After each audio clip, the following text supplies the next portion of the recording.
Why is my husband looking at pornography? That doesn't make sense to a lot of ladies because they've never looked at pornography. They have no idea, or they haven't. It's like no big deal. Why would he want to look at pornography? And in some cases, look at pornography and not even be sexual with me. Now, he could be struggling with intimacy anorexia. If he is, then that's going to be a severe problem. Or he could have a sex addiction. All right, but why? Well, let me tell you, it has nothing to do with you, ma'am. Nothing at all. It's not about your body. It's not about your age. It's not about your sex life. It's not about having a gray hair. It's something else. In most cases, now before I say any of this, let me preface this. I've been working with men with sexual addiction and porn addiction for over 30 plus years. I have taken more masturbation and porn histories than probably any man on the planet. I've been doing that my entire career, looking at how these men in their 40s, 50s, and 60s are addicted to pornography, why they're looking at pornography. And with the access on their cell phones, the internet, their iPads, it's everywhere.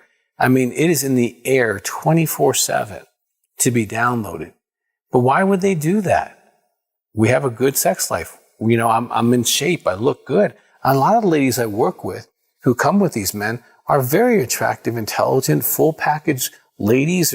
They're good moms, even good lovers. And yet these men are looking at pornography. Doesn't make sense. Well, let's go back in history.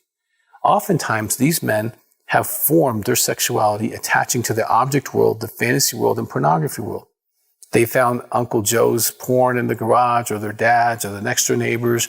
And what happens is when you have a sexual release, like an orgasm, you get these endogenous opiates, hits the prefrontal cortex of your brain, and boom, you get this huge chemical release, but you get also this attachment to whatever you're looking at.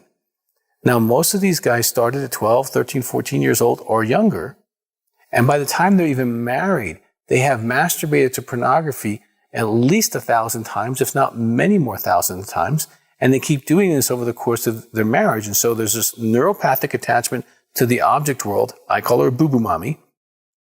And then there's the relational sex with you, if they're being relational during sex with you.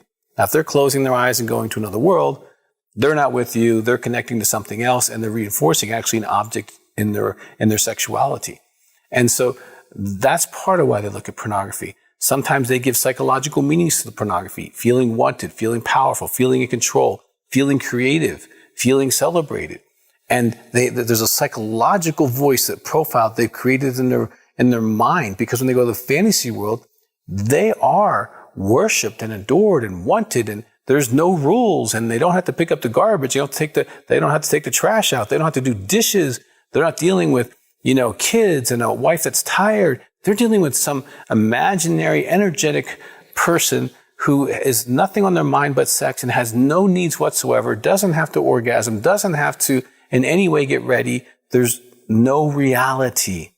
And they have attached thousands of times to this world. And to be honest, it's easier than a relationship. So they take the easy way, they get the chemical high, and oftentimes this produces a sexual addiction. If he's looking at pornography, there's more than a good chance that there's a sex addiction there going on. And there's help. He can get help. There's the book, The Final Freedom. That can help you. There's the book, The 6 Types of Sex Addicts, can help him understand what type he is. There's help for you.